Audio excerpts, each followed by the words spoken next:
હવે નજર કરીશું મહત્વના સમાચારો પર। સૌપ્રથમ વાત કરીએ સુરતની, તો સુરત મહાનગરપાલિકા અને કામદાર યુનિયનો વચ્ચે વિવાદ વધુ ઉગ્ર બન્યો છે।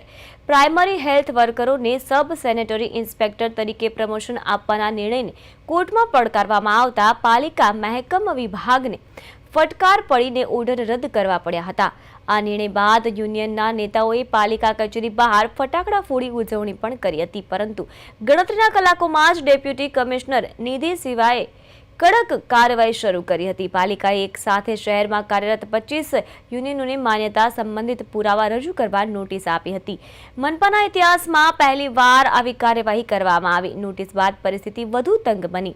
મધરાત્રે પાલિકાના અધિકારીઓએ 2 કામદાર યુનિયનની ઓફિસના તાળા તોડી સામાન બહાર મૂકી બળજબરીથી ઓફિસ ખાલી કરાવી હતી। આ દરમિયાન યુનિયનના પ્રતિનિધિઓને બહાર ઊભા રાખવામાં આવ્યા હોવાના પણ આક્ષેપ છે। આ સમગ્ર મામલે પોલીસે ફરિયાદ નોંધી કાર્યવાહી હાથ ધરી છે।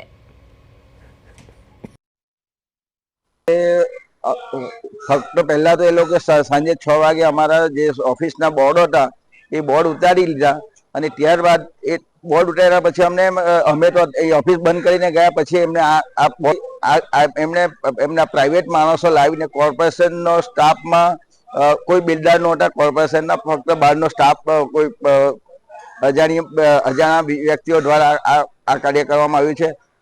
એમને કાર્યપાલક ઇજનેર અહીંના સિક્યુરિટી સ્ટાફ મળીને આ કાર્ય કર્યું। બધા 7 થી 8 અમારી ઓફિસના તાળા તોડીને એ લોકો અમારો સામાન રસ્તા પર ફેંકી દીધો।